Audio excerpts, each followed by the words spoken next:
In financial services, probably in like every business, there's a formula for success. And a lot of that formula for success wasn't necessarily built around my natural market, my clientele, Black people, successful, professional, or even new people who just wanted to invest and save and grow money. And it's probably still, it's mainly to that point today. We don't get calls saying, hey, come invest with us from... In 2021 was the first year that I broke six figures. Yeah.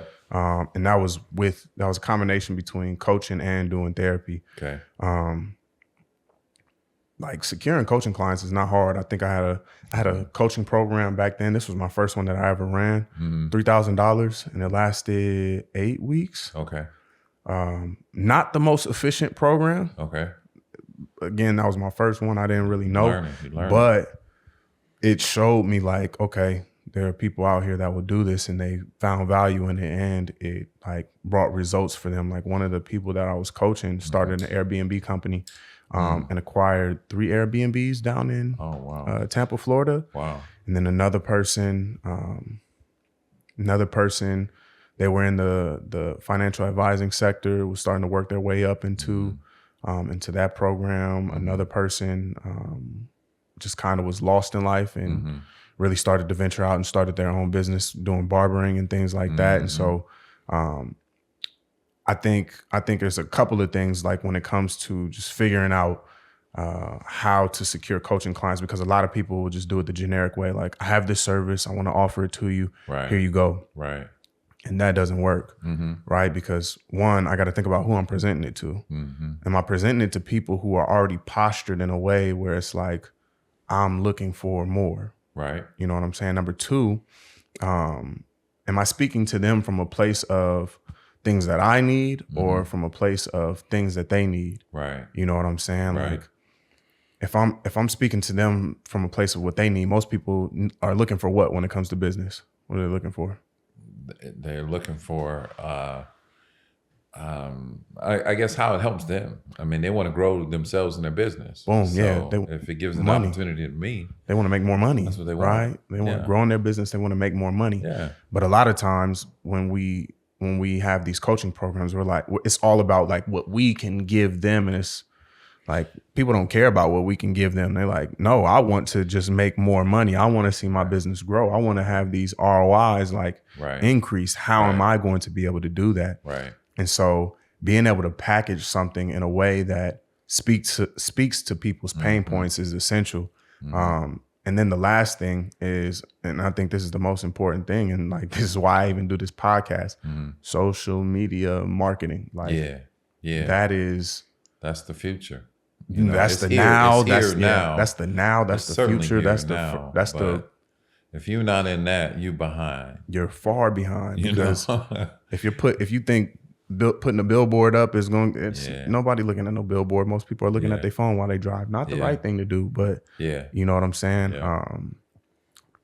People's lives and connection and communication and what they're going to wear, what they're going to do, what's happens all on social media. And so if you can learn and master the art of social media marketing, like that's how you truly begin to acquire. And that's how I acquire clients for all of my coaching programs that I've done, is strictly through social media and through the type of content that I put out there. It'll bring the people who are looking for what I'm offering and what I'm talking about. You know what I'm saying? And it just makes it that much easier. Yeah. It's about building your brand and communicating to people about what you believe in and how you can help them. 100%. It's awesome. 100%. It's a little different from my kind of business because of the compliance concerns about it. I can't get out there and say, I'm the best and I'll perform better than everybody else, because here come the compliance guy. He gonna say, okay, well, where are the statistics that say that? And if I don't, that's trouble. So that's why you don't see a lot of financial services firms get out there. You got to be very careful about how you do it. But we've created a social media marketing, more or less a branding plan for us that helps educate people. Because we want people to know that, first of all, that we have the knowledge to help you, grow yourself financially, but at the same time, we care. Most definitely. Most definitely. Hold on real quick. I gotta start this timer on my watch so I know, because these cameras only got one battery in here. I got one memory card. And if I go too long, it'll just die and it'll shut off. Okay. But welcome to the CYR Podcast, where if you clean your room, you will change your life. Today we got a special guest. We always bring special guests on here. We got Earl Johnson. Earl Johnson, the man, the myth, the legend. Tell us about you, man. Oh man, I'm simple. I'm real simple. I at the end of the day, I'm in the wealth management business because I think there's so many people are uneducated about money, and if I'm able to show them that there is a way to grow wealth, no matter where you start, I feel like I've done my job for the day. Yeah. So that's what I get up to do every day. Oh, I feel that. Yeah. I feel that. Why is growing your money so important? And what does that even mean? Like, how do you grow your money? Yeah. It's a good question because, a lot of times people think it's all about saving, and it is saving. Creating a discipline of not spending everything that you get. If I'm able to put some away, I've saved it. But now, are you growing it? In a checking account, not so much. In a savings account, not so much. In an investment, you possibly can grow your money I don't know. You can grow yourself a fortune because what you're doing is you're taking the benefit of compounding. Year one, we've earned. Year two, we earn. I always say it's a snowball effect. You start off with this little small snowball, but every year the goal is to add layers on there by way of savings and appreciation. So you find something you can invest in to appreciate, whether it's a stock or whether it's yourself. And that's the great thing about coming here is because you're trying to help people invest in themselves. Yeah. Well, your business, I know, just because you put it on the questionnaire, I know you've been able to generate like a good fortune for yourself. Was it always like that when you first started? Oh, heck no. Yeah. No. Yeah. Actually, I was very fortunate. And then that's why I'm still in the business. They say that only 5% of people that get in my career make it past 5 years. So you get a lot of people that start and they're gone. And part of that is because financial services companies don't commit a whole lot of money for you to work for them. You have to go out and make it, and the toughest part about trying to make it as a financial advisor is when people tell you no. If you imagine you make 15 calls a day and 15 of them told you no, you may not make no more calls for the rest of the week. Yeah. But somebody like myself who was in a position where I couldn't fail. I mean, I knew the benefits of the career. That's why I got in it.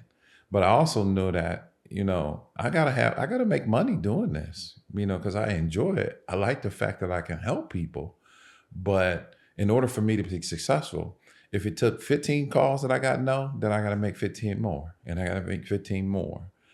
Guy told me when I first got into it, he said, just see 10 people a week. If you see 10 people a week, you'll be fine. When I got into it and had some success, guys like me, they think if you figured it out, we make you a manager. So they got me into management. I'm training people and I'm telling them, go see 10 people a week. This is the formula somebody told me.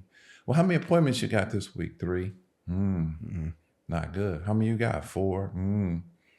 I'm telling you, that's not the formula for success. You need to talk to 10 of them, and it's not like you have to go sell them something.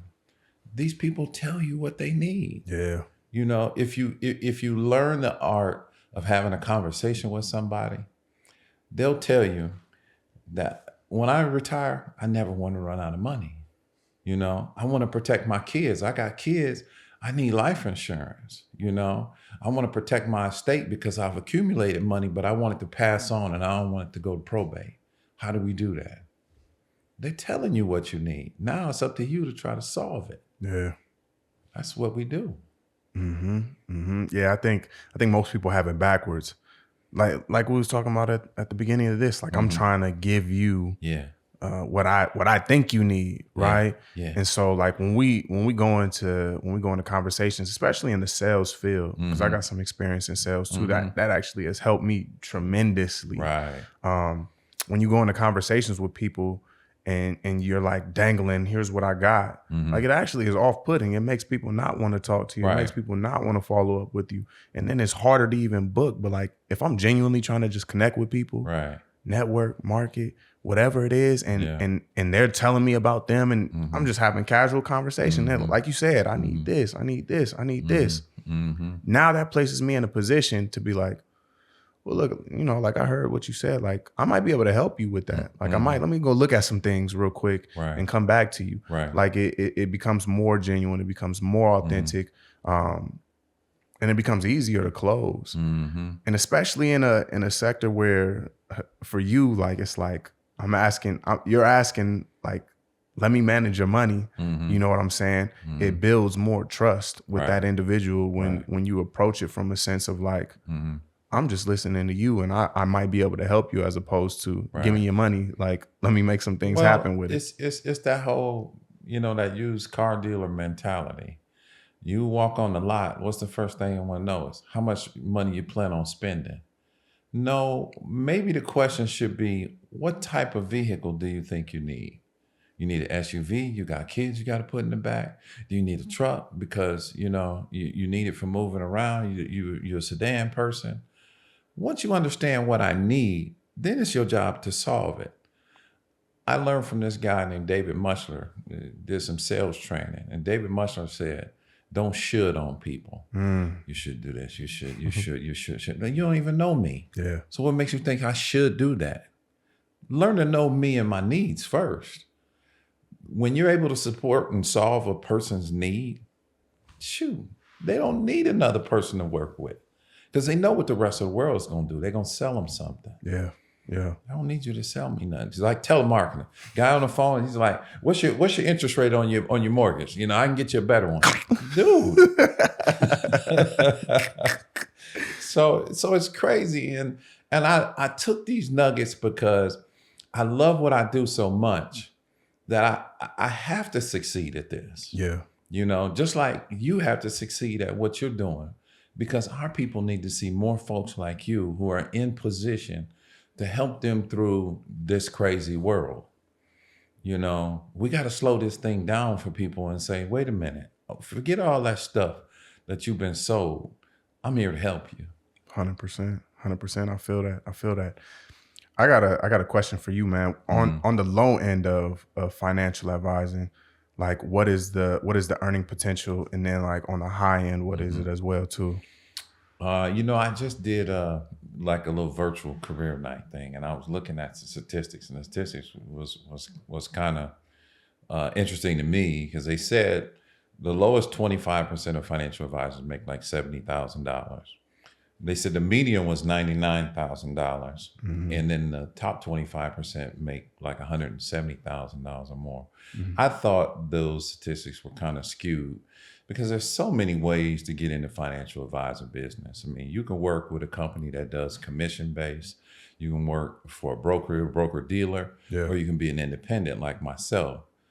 Looking at those numbers, independents like me make multiples of that. Facts. When you work for another company, you can imagine if I work for a broker dealer, he already gonna start off by taking half of what you earn.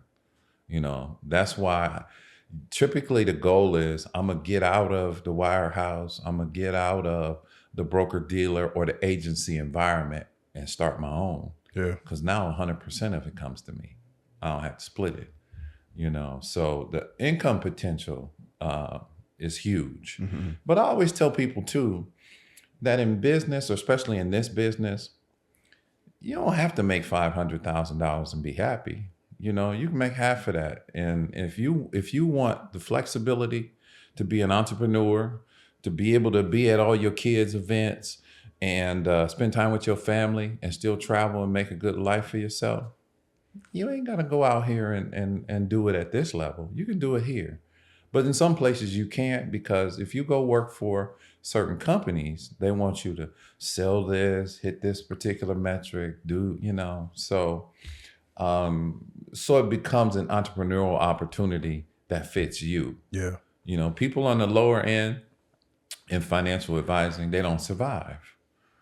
You know, so most of the ones that you see, especially independents, have been in it for a long time, make a really good living. So break it down real quick. How do you even get into financial advising?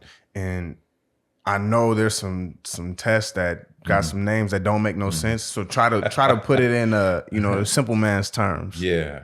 You know, you got to have a securities license, and again, each one of these security licenses can determine what your ability is on behalf of a client. If I work for a broker dealer, they're going to typically tell me you need to get a Series 7. That allows me to sell stocks if needed. Mm-hmm. If I have a Series 6, they give you what they call package products, not really even ETFs, mutual funds, annuities, and you got to have insurance licenses for that kind of stuff. So it really depends on who you work for, what kind of product is available that you need to sell. Insurance license, Series 7, Series 6, 63, 65, 66, all different types of security license. To be in management, a Series 24, Series 26, Series 53 in municipal securities, you know. So the alphabet soup is there, you know, when it comes to your offering. How do you even acquire those? Is it just like a test? Is it a class you got to go through? And how long does it take to even qualify? It is. You obviously have to be tested. And, you know, nowadays they make the testing part easier. Certain tests you have to be sponsored by a company. You couldn't just walk in and say, I want to take a Series 7 and become an advisor. You have to be sponsored by a particular organization. There are tests like, you know, Series 65, which is basically a state level exam where you can go in and take it. Don't have to be associated with an organization. But the testing is, you know, it's intense because most of the material is new. You're talking about people that don't know much beyond checking, savings, mortgage, you know, and now all of a sudden you're telling them you need to understand what options are. You know, what's the break-even point on an option where I'm going to buy Amazon stock, a $3 option contract? You're like, okay, I have no idea. I've never seen that before, you know. But in securities exams, you're going to learn that kind of stuff. And typically, I can't even tell you how long they tell you to take. When I probably was a little faster than probably a lot of people, but I'd say it probably take a couple months to do one. The Series 7, at the time I took it, was 2 4-hour sessions. So it was 8 hours worth of testing to get a Series 7. 8 hours? Yeah, I told myself, I said, if I don't pass this, I'm not doing it again. But luckily, I was fortunate enough to get past it on the first go around. Yeah. Yeah, but it's intense because it's brand new, you know. That's what the real difference is. When you're teaching somebody about, you know, health, life, disability policies, second to die life policies, you know, they just know it's either term or whole life. That's what most people know. Anything beyond that, I don't know how it works. Facts. So I wanna hop into a little bit of deeper questions, man. Mm-hmm. You have your business, Lexus Wealth Management, but it was a journey getting there. Yeah, and you built your business while, like, your business as a whole, as a financial advisor, your wealth, all of that while going through a divorce. Yeah. And raising kids at the same time. Yeah. How did that experience shape you as a man and as an entrepreneur? You know, sometimes it's almost like you just do things and you don't really think about the consequences or what you're going through at the time. But when I look back at it, I kind of laugh at the fact that, man, I built the financial advisory practice working part-time. You know, when it's a full-time, I mean, in office, it's almost like part-time. Yeah. But every waking hour, I'm thinking about how to grow and build this business. You know, so whether if it's on building strategy or planning on paper at night at 1, 2, 3 o'clock in the morning, I'm always working on it. So when I get in the office, I'm able to perform. But for me, work is a refuge. You know, it took me away from the challenges that I faced when I was going through divorce, trying to manage my kids. Trying to manage kids through a divorce is just as tough as managing yourself. You know, because you're stressed, but you can't communicate that stress to your kids. Yeah. You know, while they need you. Exactly. Yeah. And imagine you got to put the phone down when you just had a very difficult conversation with your ex or ex-to-be, and you got an appointment coming in 10 minutes. You know, put a smile on your face, oh, ready man. to talk about. Yeah, right. Yeah. But for me, it took me out of that space and put me in a space where I enjoy seeing that person be successful. So talk to me. And here's the thing. A lot of people love to talk about themselves. Now, as a financial advisor, I knew that this is not about me. They came to see me about them. So I have to put all my issues aside and say, tell me about yourself. What is it you like to accomplish? How you doing now? What do you think the pathway for us forward is? And they're going to sit there. I mean, and people get emotional about money. You know, you ask somebody, how would you feel if you weren't able to help educate your kids when they needed it? You know, that's emotional. How would you feel if you didn't have enough money to retire and you had to go back and work part-time? You know, some people ain't feeling that, you know, but I couldn't sit there and let all the things that were welling up in me come out while I'm talking about them. Yeah. And I think to this day, my clients, they probably don't even know about it, but they appreciate the fact that every time they sit down and talk to me, it's about them. You know, and it's always going to be about them. This is why they have shared things with me they wouldn't share with anybody.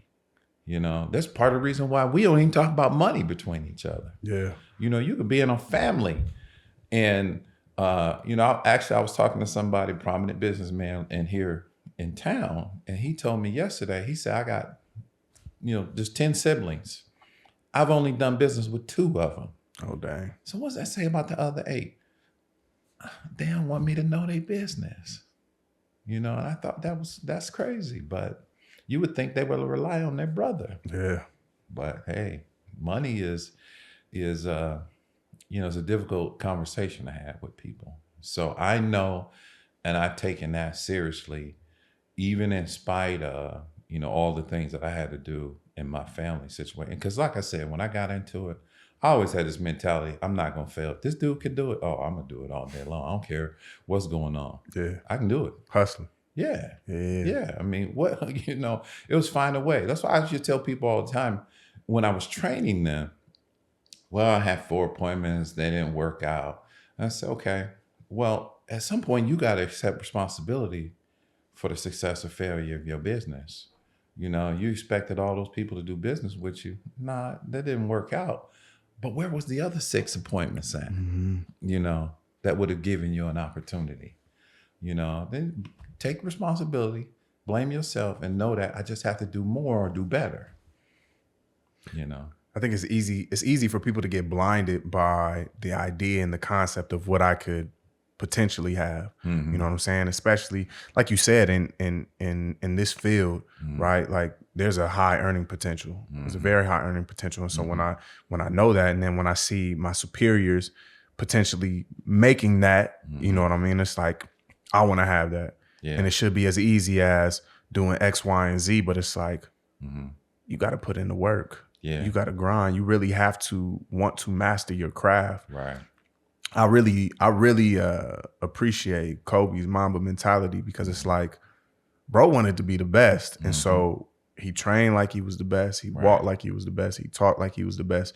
He looked at everything around him like he was the best and they was less than. Right. And not to say like you got to look at people as less than, but like the point of that is, if I really want to make a way out of a field, out of a career, out of whatever, like I have to become the thing that I want to have. Right. You know what I'm saying? Like one of the people that I listen to the most, Myron Golden, like I consume a lot of his content. He has the equation of be, do, have. You know what I'm saying? And he said it's a Bible principle. He got it straight out the Bible. Like if you want to have something, you first have to be it. Right.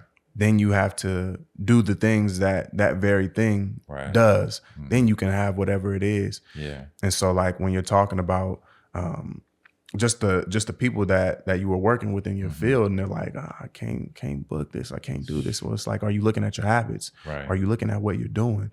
Are you really paying attention to the fine details of how you carrying yourself? And like, are you making the calls? Are you really trying to connect with people? Right. You know what I'm saying? So I can really appreciate what you're saying with that. Yeah. But to double it back to you and your experience through that, I know work was a refuge for you, right? Yeah. But it doesn't take away the stress. No. It doesn't take away the stress once you take off your work hat and you pop back at home. Yeah. How did you process through those stresses in those times? Because I know they were probably tough. Well, I'll take it even back further and say that, you know, people talk about trauma a lot, and they talk about things that people have been through. And I hear it from other people. And I guess I have never really figured out what my trauma is, you know, because I always tell people I've been very fortunate. You know, my mother passed away a couple years ago. And obviously that's probably the most traumatic thing I've ever been through. But prior to that, man, I felt like I was just always, you know, in this bubble where I was immune to all of it. I ain't really have no real serious setbacks, you know, because, you know, I was one of them kids that, you know, grew up, and, you know, you talk about how we didn't know we was broke. Yeah. You know, I was one of them kids that, you know, we just, you know, went out, enjoyed ourselves, had fun. I just knew enough that I had to get a degree. So fortunately I grew to 6'9", and basketball helped me get there. You know, because I don't know what I would have done had I not got a scholarship. But, you know, I had a plan. I'm going to go get educated somehow. And so, in other words, I built a particular skin for myself that says, I'm going to be an entrepreneur. I saw my mother work. I saw my mother go to Mutual of Omaha at 8 o'clock in the morning. She went to lunch at 11:30. She was back at 12:30. She went home at 4. I said, you know, that's wonderful. But I can't do that. You know, I knew when I was getting out of college, you can give me a 1 hour lunch. What kind of life is that? Yeah. You know, shoot, I got a lot of thoughts going through my head that I can't do while I'm in the context of your building doing your job. You know, that's not living, you know, at least to the extent in my life, that's not the way I wanted to live. So, so basically what it meant to me was I was going to do whatever it took for me to live the lifestyle that I needed to live, you know, and I took that into my financial advisory practice that whenever, you know, I learned to take responsibility. You know, one guy, and I still haven't told him, I'm going to tell him, me and one of my teammates from basketball, we're going to have a reunion this year. So I'm going to tell him how he affected me. But the dude told me, my guy, he said, quit saying my bad. I'm in practice. I dropped a pass. Ooh, I threw it away. My bad. He said, quit saying my bad and just do it right. And I said, wow, you know what? I ain't going to make excuses no more. I'm done making excuses. You know, I'm going to do it right. And if I failed, you know, I understand, you know, the consequences and the things that I could do to change it. So I'm always trying to find a way, you know. So in my business, in my relationships, in my life, my relationship with my kids, I'm going to find a way as long as I know what the outcome is that I want to achieve. So I didn't have time to dwell in my setbacks. Yeah. You know, I'm always going to fight to find a way. But that dude, and when I was 20, probably 21 years old, my junior year in college, he told me, quit saying my bad. I said, okay. That's how I'm going to live my life going forward, you know. And I've been wanting to tell him that for a long time, but I want to tell him in person. Yeah. You know, because that done a lot for me. Yo, real quick, I almost forgot. As a licensed therapist, I'm big on mental health, and I'm big on making sure that you're taking care of you. And I also want to get rid of this stigma that we got towards mental health. Like, there's nothing wrong with talking to a therapist. So if you're somebody that's out there that really wants to start getting their mind right, who wants to really start understanding their emotions and being able to process things that you probably repressed, that you probably ain't talked about, that you might have been even ashamed about talking about. Or, check this out, you might not be ashamed about it and you just ain't found a person for you to talk to. You want to find somebody that's relatable, that can understand you, got a little swag, you know what I'm saying, a little swag, and they not too far removed. Make sure that you tap in with Bear Company Counseling. All you gotta do is hop down in the description, click the link, put in your info, and the front desk rep will reach out to you and get you plugged in with a therapist that I promise you, as long as you're ready, will help you to get whatever you need right up here so that you can succeed in every other avenue and aspect of your life. Tap in with a therapist today at Bear Company Counseling. Now, you can get back to the video for real. I promise I won't hop back in again.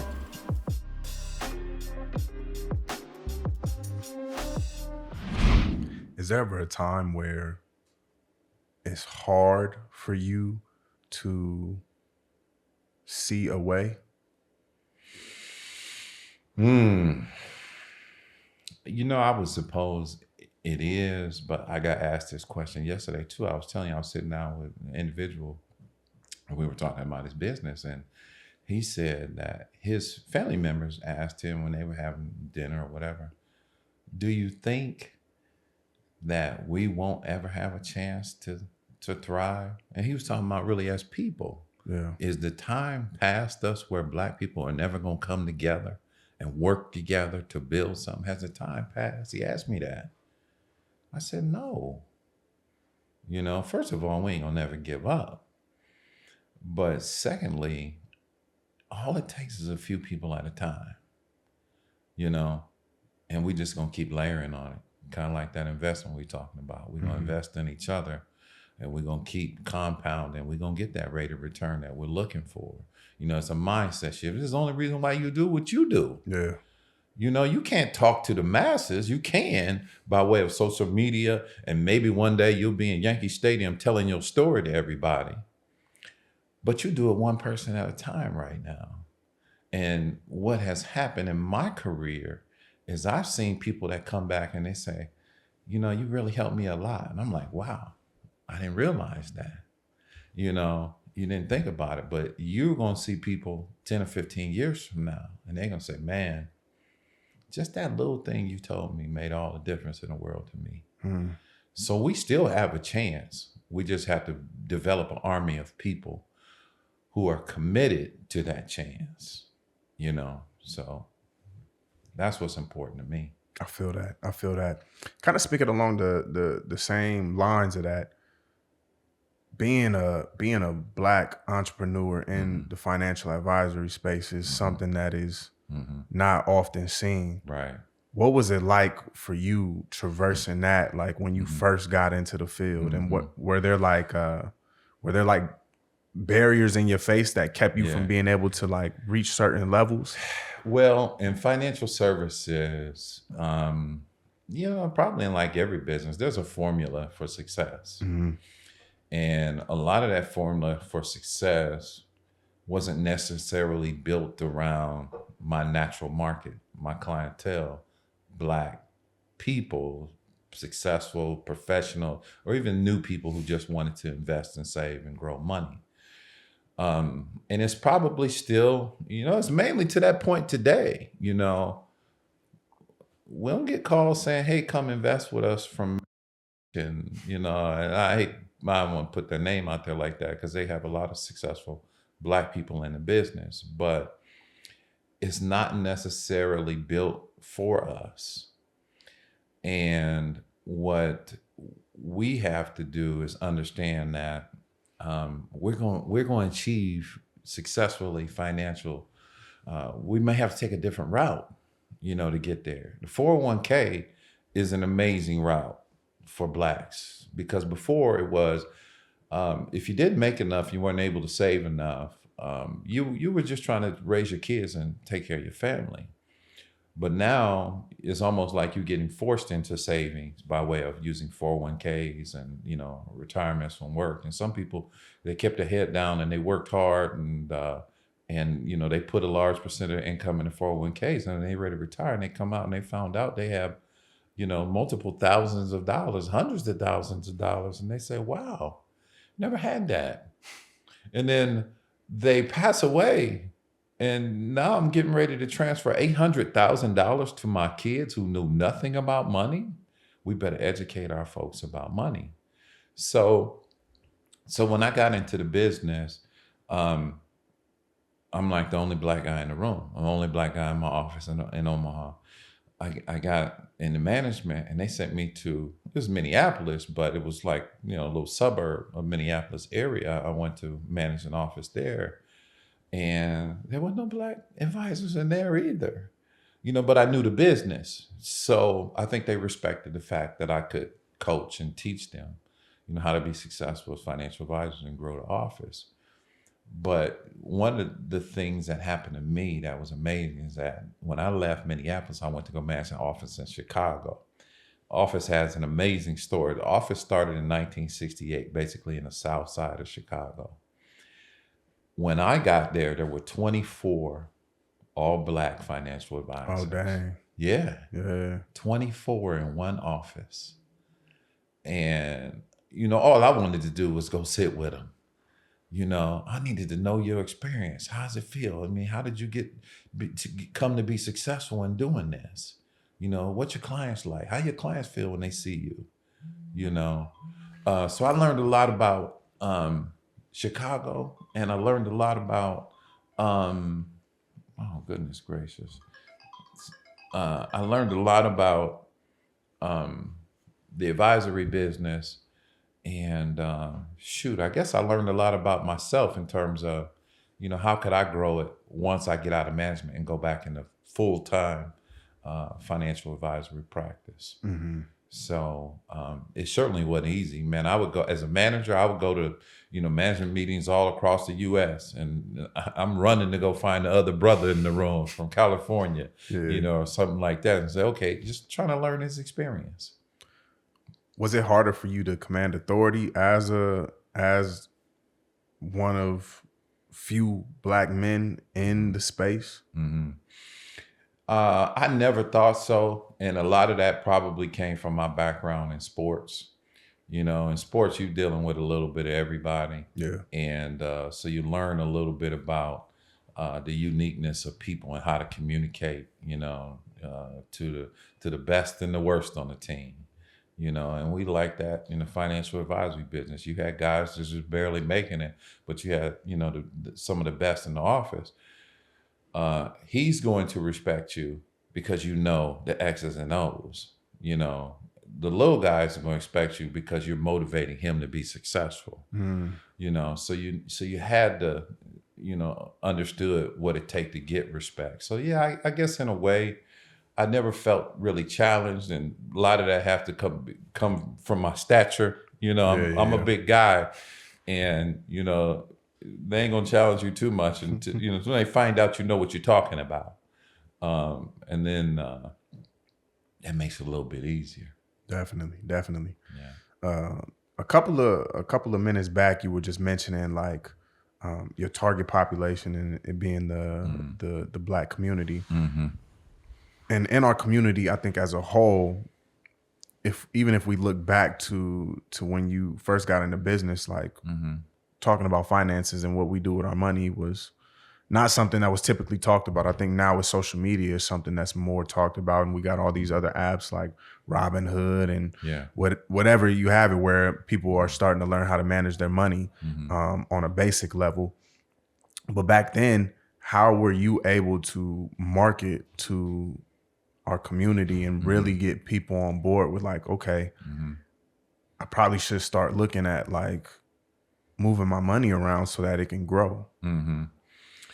A lot of that had to do with building trust with people.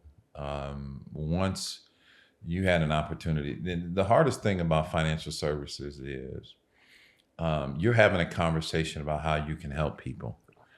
It probably takes them outside of the strategy that you give them in the beginning, they have no idea if they're going to be successful working with you. It takes time, 6 months, 12 months, 3 years, 5 years, 10 years. Now they can say, wow, I'm seeing the results. You can't see the results on day one, so they're really getting an agreement based on trust.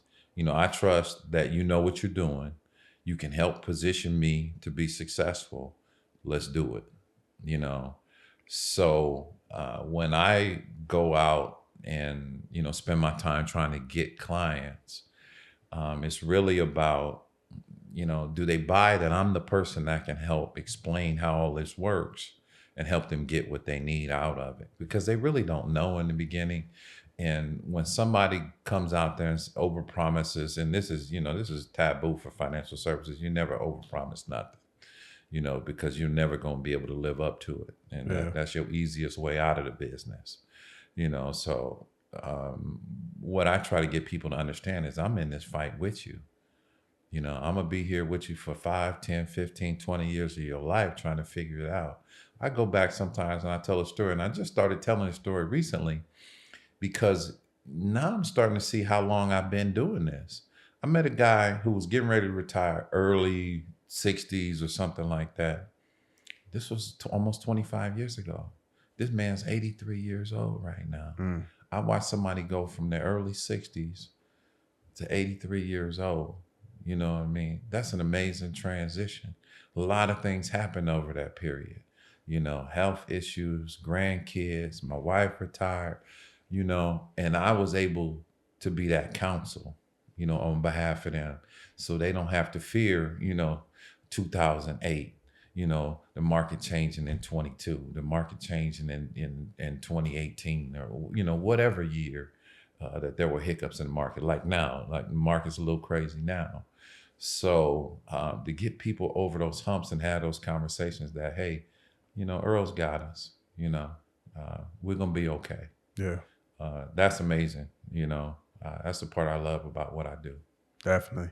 And I think one of the benefits too of, I think particularly working with somebody who owns their own practice is like, one of the things that you told me, because you manage some money for me as well too, it's like, I don't make any money unless you make money. And I know with like a lot of these bigger companies, and we don't got to name none of their names, like you're paying them for the services like on a recurring basis, even if they make money or if they don't.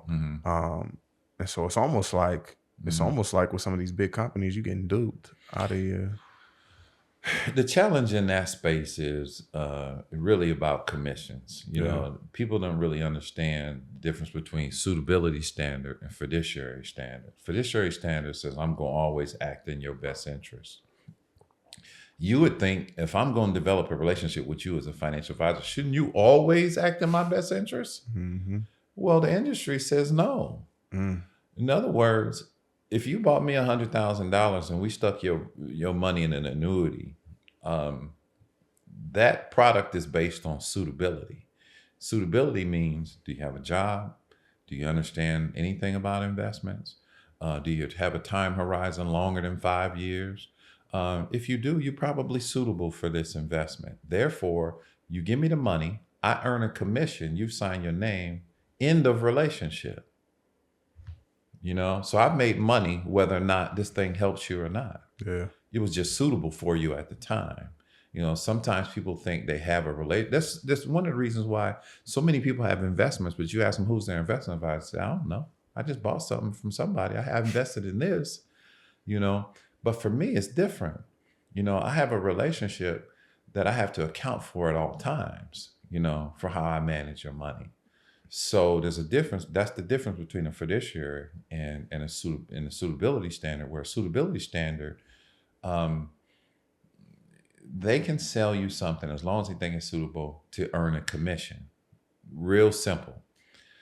If you bought me $100,000 and I earned 7% commission for an annuity, that's $7,000 I make. But if I'd have put that same $100,000 in a mutual fund and my company charges 5.75%, I'm giving you an example of what it used to be. Well, my company would pay me half of that, 2.875. So I'm only going to make $2,875 on a $100,000 sale.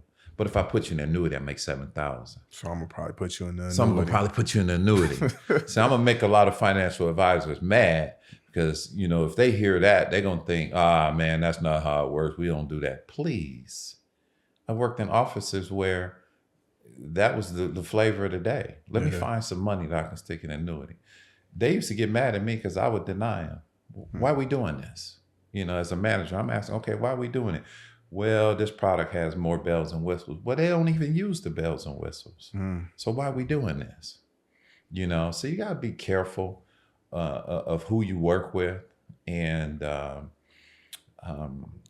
I guess what's the benefit to you when you invest in certain products? So that's the scary part, because people come in, they just know, I got this money here. What are you going to do with it? You know? So that education piece really is important. The education piece. Oh, it is. And if you ever are thinking about investing money, the person that you're talking with should be educating you on the different types of investments and really breaking that down. If they don't, it should be a red flag. Yeah. They should be able to tell you why you need exactly what they gave you, you know, and they should be able to answer that. Okay, you invest my money in a stock portfolio. Why do you think that was better than this? Yeah. They should be able to answer. What kind of investments do you have me in? Okay. Well, why do you like those? You know, yeah, you should be able to work with somebody that can answer all of those questions. Definitely. Sure. If we were to pivot this to the mental health field, this is why, like with so many of my clients, when they're thinking about taking medication, I try to steer them away from going to their primary care physician to get medication unless it's an absolute necessity. And the reason that I say that is because, not because the primary care can't give you the medicine, because they can, but their level of knowledge in the medication is going to be very limited, because they're not dealing, they know like, okay, this is a depression med. Okay, this is an anxiety med. Take this. But when you're talking with a psychiatrist, a good psychiatrist, and not one that's just pushing pills, because we ain't gonna speak on that, but there's a lot of those out there that'll just write scripts for whatever. When you're talking to somebody who really cares, they know the ins and outs, and they're really doing full assessment of symptoms to see which medications will react and work best with you, as opposed to, let me just give you this right here. Right. Because this sounds good. Sounds good, or work for somebody else. Exactly. You know, you have to know enough about who you're working with. You know, I got to ask all the questions. You know, I got to learn how you spend your money. You know, how do you save money? Put it in checking account. Is it regular, or you just put it in there when you feel like you have extra money? You know, do you do it at the end of the month? Do you do it when you get paid? You know, you got to understand their habits so you can. In other words, it helps me make better recommendations for you when I understand how you do things. I'm not going to try to manage your lifestyle. I mean, if you like to bet on a football game, or you like to, you know, eat out a lot, you know, or you know, you spend your money that way, that's fine, as long as you also develop the savings piece. You know, because my thing is, in the beginning, live on 90% of what you make. Then eventually you'll live on 80%. You'll live on 70. You'll live on 60. The other part you're saving, you know, put that away. But go ahead, live your life, enjoy yourself, you know, buy your jewelry, you know, have a nice car. You know, I'll talk about you. You love shoes, I found out. Buy your shoes as long as you continue to do this.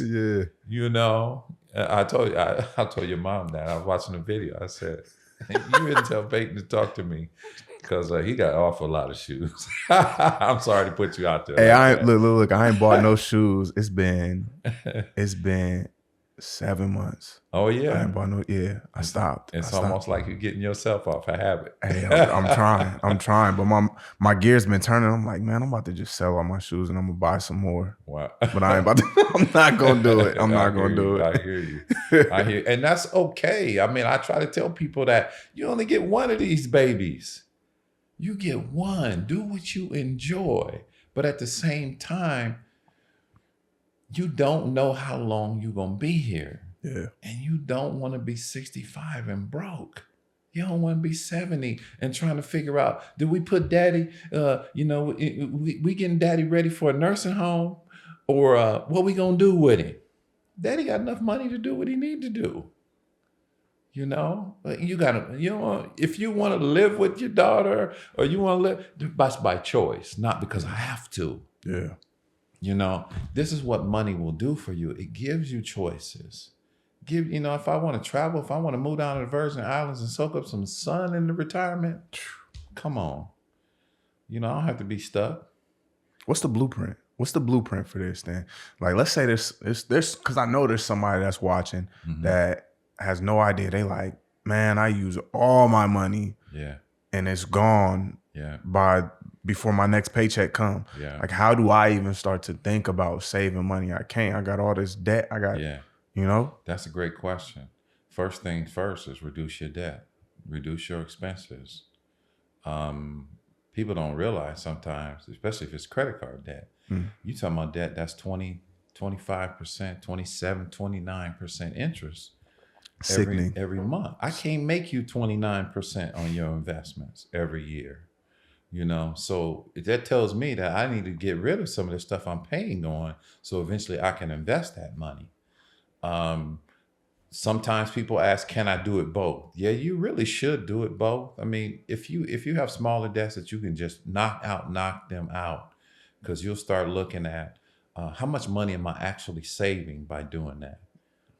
I've seen people with almost $100,000 on one credit card. That's crazy. That's sick. American Express bill, almost $100,000. You paying almost $4,000 a month in interest. What? Sick.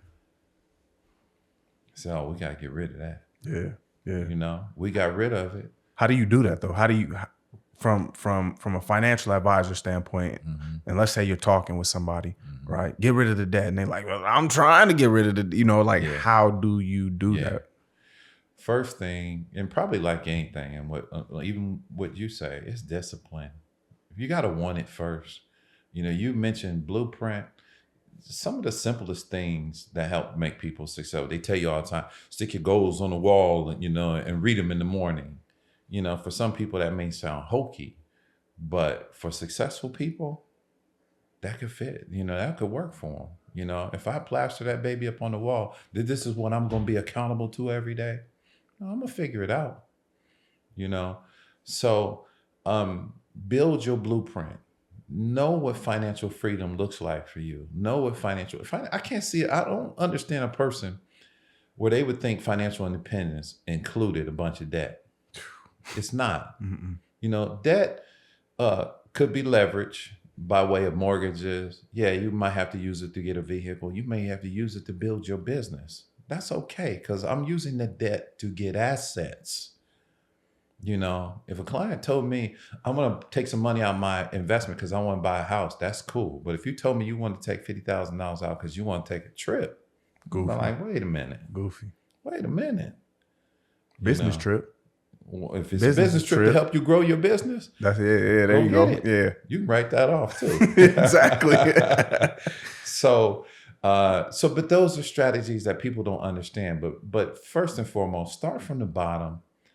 Write your blueprint that says, I want to be debt free. I want to be financially free. I want to be financially independent, and I also want to save enough money to do what I want to do in life.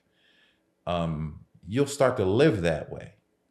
Your decision-making process will be built that way, but it takes time, but you got to be disciplined, and it has to be more important for you to get there than just the instant gratification, because there's a whole lot of that going on in this world. Instant gratification is fine. If that money comes out of that 70% I live on, go get it. He said, enjoy it. Go get it. But that 30 that I'm saving, we ain't about to touch that. Facts.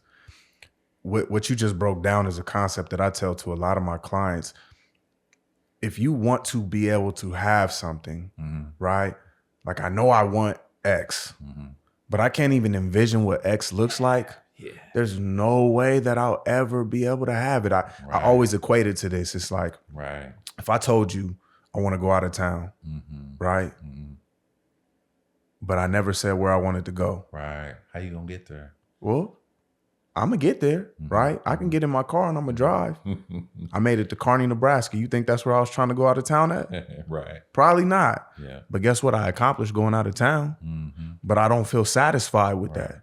Right. Because I didn't identify where I was going. If I identified where I was going, I then would probably plug into my GPS. I would probably find an Airbnb or hotel there.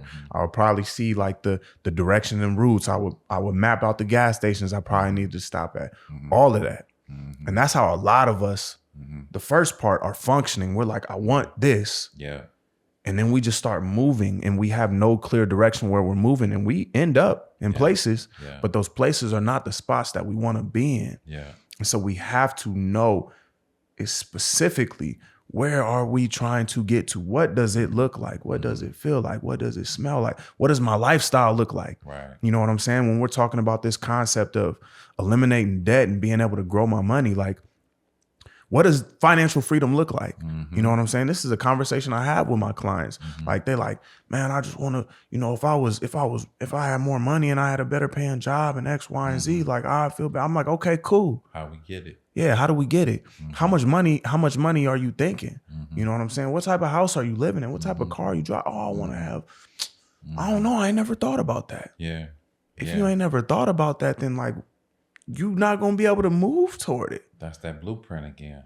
Your goals in that blueprint has to match those goals, and then your actions have to match it. The funny thing I tell, you know, it's something about, I'm a big person on that whole law of attraction idea. You know, if I believe that it's out there for me and I can visualize it and I can write it down. I used to think as a financial advisor early on, I make $5,000 a month. I want to see 10,000 a month. I want to see 20. I want to see what $30,000 in a month looks like. I want to see more, you know, $50,000 in a month. Are you crazy?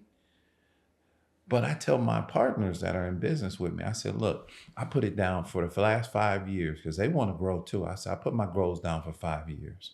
And I put down, this is what my potential is. This is what the trajectory is. Do you know I've surpassed all 5? And they look like the most way out goals in the world. But I tell them, I can go back, and I go back and I show them, here's how I got here. You know, first, because I believed in it and I wrote it down that this is just part of the business plan, you know. And you look back and it's something about, and it's funny, write it down, and then go back and look at it later and say, wow, yeah, I did that. But all I did was I stuck to my plan, you know. I stuck to my plan. Things got in the way, but like I explained earlier, so what? You know, Charles Swindoll, I tell people about this all the time. It's about attitude. You know, Charles Swindoll said attitude is 10% of what happens to you. It's 90% how you react to it. I don't care what happens. I got that other 90 that's just getting ready to work in my favor. You know, obviously I can't control everything, you know, but the things that I can't control, I'm going to master that. Grabbing it by the reins. I'll stay up all night to do it. Did that mindset ever cause tension in your life with other people who might not have seen things the same? Because I think that mindset that you just spoke on right there is the mindset of many of us entrepreneurs who believe, like, have this deep sense of belief. You know, and at times, like, even for myself, I expect other people around me to have like that same deep sense of belief in things. Yeah. And they just like, you know, I'm just chilling. Like, I'm chilling. Like, and they like, chill out, bro. Like, hey, I learned that because, and I'll take you all the way back to what I said about my mother. My mother's deal was 8, 11:30, 12:30, back home. Now that's my mother. She raised me. She put these deposits in me to help make me the person I was. I can't say that you're doing it wrong, Mom. You know, so yeah, it was an absolutely awesome question because I meet people in my life and sometimes it's almost like, I hate to say, well, you can do what I do. You know, I found out that no, they're wired differently, you know, just like my mother was. You know, so sometimes you see people and you think, well, they lack confidence, or they're not prepared, they're not ready. No, they're just different than you. You know, go out and master what you can do, and not try to worry so much that everybody's not going to think like you or act like you. You know, they're not going to stay up all night trying to figure things out. They're going to go to bed. You know, they're going to go to bed. They're going to get up in the morning. They're going to go to their 8. They're going to go to lunch at 11:30. They're going to come back at 12:30. You know, so I've learned that you ain't got to impress upon them that they have to be like you. You know, just use the gifts that you are given, that blessing that has been instilled in you to make yourself the best. Therefore, you can be better for others. Mm-hmm. They ain't got to be like you. Mm-hmm. You know, so yeah, you could easily be at conflict or at odds with people if you expect them to come to the table like you come to the table. Yeah. Now I learned not to. How do you maintain relationships though? Like when you're moving at a certain pace and just everybody else around you is not. I'm still trying to learn that. It's hard. Oh man, I'm still trying to learn that. You know, I ain't never gonna say that I got that part figured out. You know, I'm not ashamed to admit, twice divorced, but probably could have figured it out, you know, where I would have stayed married. I don't mind being married. You know, I love the fact that I have a support, you know, I have a supporter, and I get somebody to support as well, you know, that can help mold and shape a unit. Because I mean, again, this is all about, you got one life to live. How do you want to live it? When they write that, you know, eulogy on you, what you want it to say, you know, what you want your legacy to look like, you know, and believe me, it ain't perfect for nobody, you know. But what you will do is you want to have more pluses in your column than you have minuses, you know. So if I keep building on the pluses, eventually people will forget about the minuses, you know. So you try to live your life, or at least me, try to live my life in a way that I'm able to affect people in a way that when I leave here, we're just building upon something that he or my family or our lineage was able to build a foundation for. Definitely. You know, so I'm foundation building right now. You know, I look at it because I see my kids too, and you always in your kids, you start to assess your kids. You say, how come you ain't like me? How come you ain't learning? How come you ain't figuring it out? They'll be different. They'll find their way, but you have to be the best at your foundation. Yeah. So that's all I'm trying to do. You know, so yeah, it affects relationship, but at the same time, I need to understand that we're just wired differently. Definitely. Two questions. First one following up from my previous question. And that is, what were some of the things that you could have seen, or some of the things that you saw you could have changed in yourself in order to maintain those relationships or those marriages? Just kind of being like self-reflective in your piece. And then question number two, you mentioned just like lineage and legacy. And I want to know, like, what is your take on legacy, and like, what are you hoping to pass down to your lineage, and they continue to pass down and pass down and pass down? Well, the first question, I didn't do anything wrong, so I never should have gotten divorced. No, I'm just kidding. You know, I think when you're younger, I think, you know, there's nothing wrong with being married when you're younger. You don't have nothing. You're just trying to grow. You ain't got nothing but love. I don't even know what that. I don't know what that is, but I had kids young, so I was. I don't know what that is. You know, so you're learning and you're growing, but in that growth process, a lot of us don't understand. Or at least me, didn't really understand, how do you deal with conflict? You know, how you deal with things that are not the way that you expect them, and you become distant in a way, and distance so much so that you don't think that it's right for you, not knowing that, you know, God puts us in places that, you know, I guess he wants us to figure out that with love, you can figure anything out. You know, I tell people a lot that, you know, and I'm not going to profess I'm a big religious guy, even though I'm a believer. But all the answers to the questions that you ever have to ask are in the Bible. All you got to do is dig deep and you'll figure it out and you'll find it. And I didn't do that. You know, had I probably spent more time there, I'd probably be in a different place. I don't know what place I'm in. I enjoy the place that I'm in at right now. You know, but the path might have been different. But as far as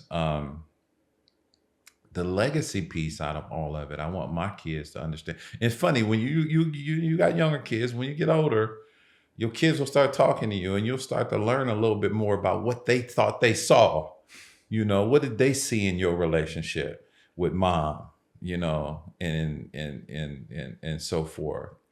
And I learned things that they've seen that I didn't even realize.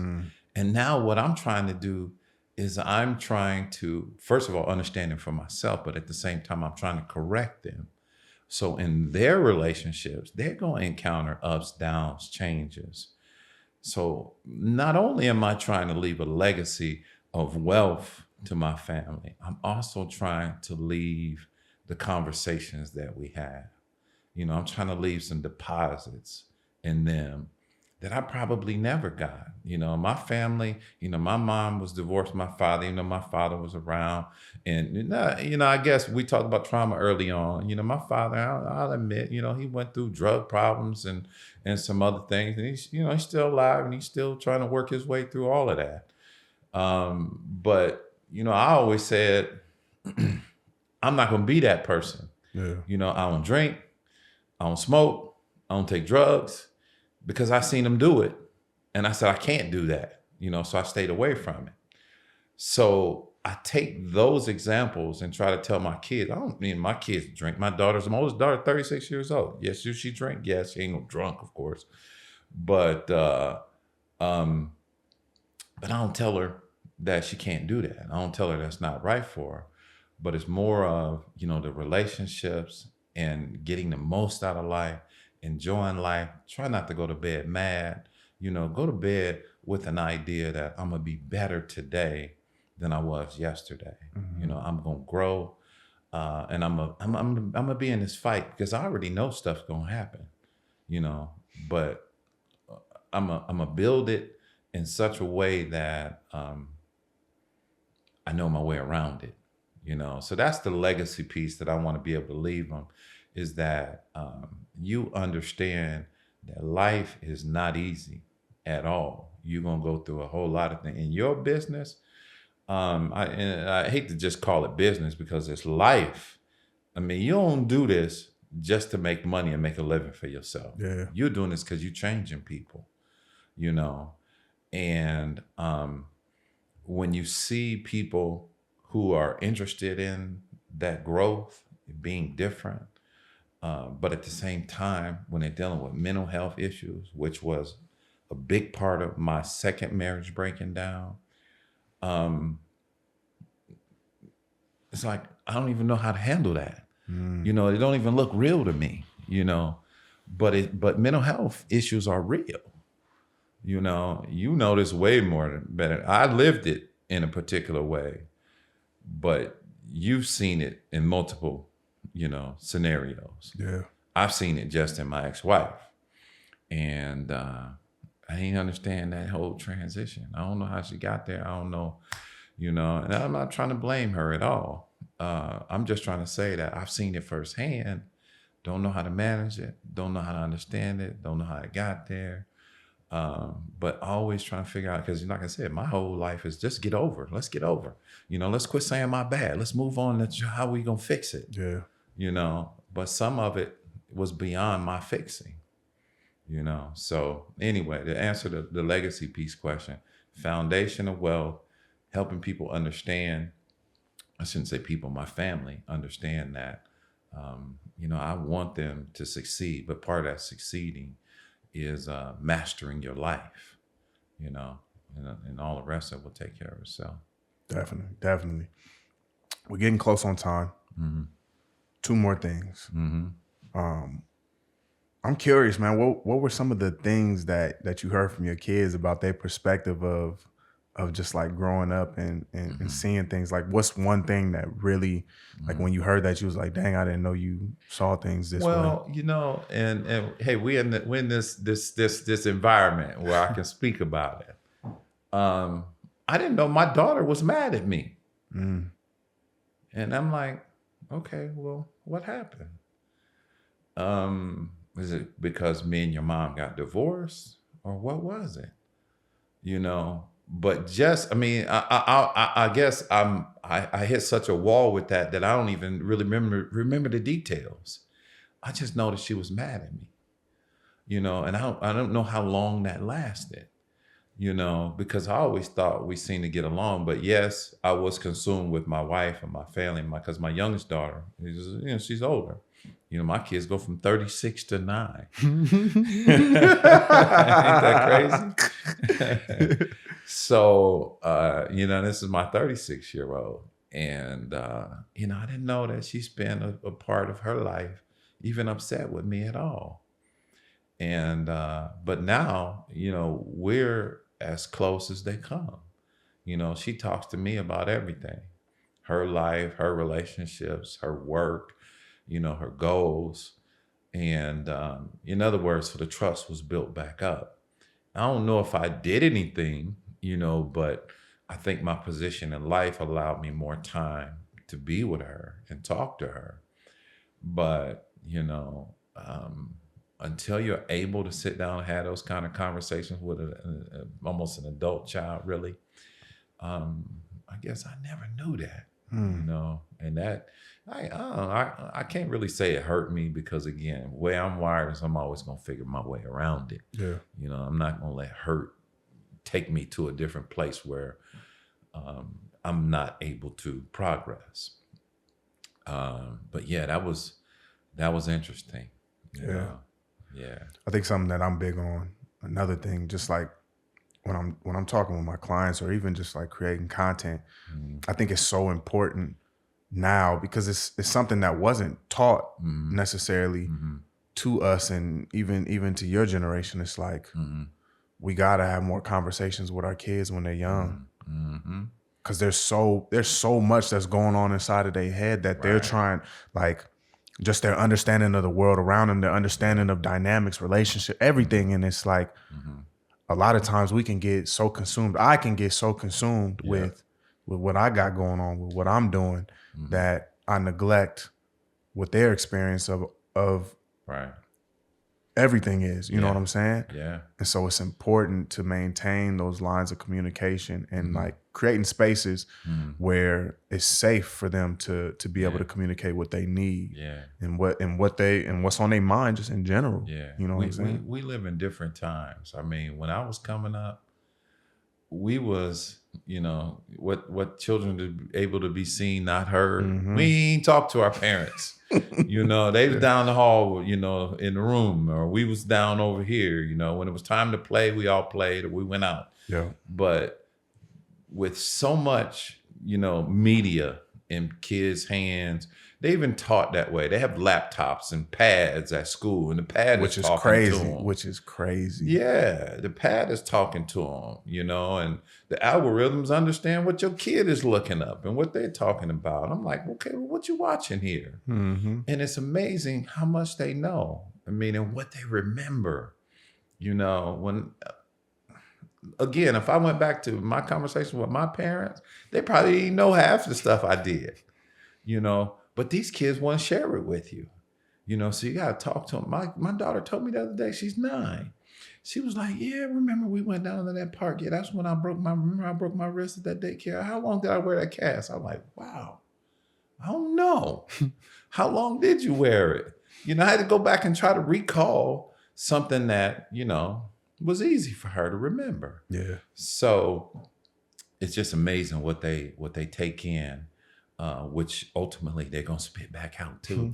So you got to be careful, and have conversations and start crafting that relationship earlier. Probably if I would have done that with my 36-year-old, she probably wouldn't, have been through that period in her life. you know, where she has some struggles. Yeah. You know. I think we live and we learn though. It prepared you and it got you in a space to where you now can do that for your 9-year-old. You know what I'm saying? So yeah. You know, it just kind of is like that. Tough job though. Toughest job. Toughest job, man. Tough. Being a parent is way tougher than building a business, man. Building a business is tough but easy. You be rushing her to get to work, don't you? Hey, don't tell my wife that. Don't tell. One last question, man. If you could leave one final message about perseverance, money, mindset to the next generation, what would it be? Very simple. Believe it and you can achieve it. Write it down, commit to it, put an action plan to it. Again, it sounds very hokey to write this stuff down. Write it down, look at it often, tell yourself that that's what you want to be in life. If you haven't figured it out, be around successful people. See how they move, see how they talk. Learn, ask questions, ask as many questions as you can. But you can do it. I don't care what your circumstance is. Most of the people that are successful, especially in our race, came from almost nothing. You know, we wasn't no silver spoon, but we're creating something amazing for our families that we hope and believe that with the right deposits, they're gonna turn it into something wonderful. And you all can do that. Come on. And just to touch on one thing that you said right there, write it down. Don't put it in your phone. Yeah. Don't chat AI it, whatever. Write it down. There's some type of magic, science, something to when you put pen to pad. It's almost like it just flows right through your body. I'm telling you, write it down. Write it down. Get you a notebook. You can get one for $1 over at the Dollar Tree. Stop playing. Get you a little mechanical pencil, a pen, and call it good. Write your thoughts, your ideas, your dreams, your goals, whatever it is, down. I appreciate that. I appreciate that, and I appreciate you for coming on the show, man. Sharing your knowledge, sharing your wisdom, being open, being honest, being vulnerable. This is what we need, and I truly believe that, like, messages like yours, stories like yours, are what they are going to be the catalyst for the change that we want to see. Right. You know what I'm saying? Because there's probably somebody out there who could relate. There's probably somebody out there who's thinking the same thoughts, but couldn't put two and two together. And so being able to hear you speak about it could be the ignite for them to get the ball rolling. So well, let me say this before you cut me off. Yeah. You're doing some wonderful work. You're going to be as successful as you want to be. People need to see this, and people need to help you become successful. I'm committed to that. You know, I appreciate the invite, because this is what I mean, just being able to speak to the public, and you ask some great questions. I give you all the accolades in the world. You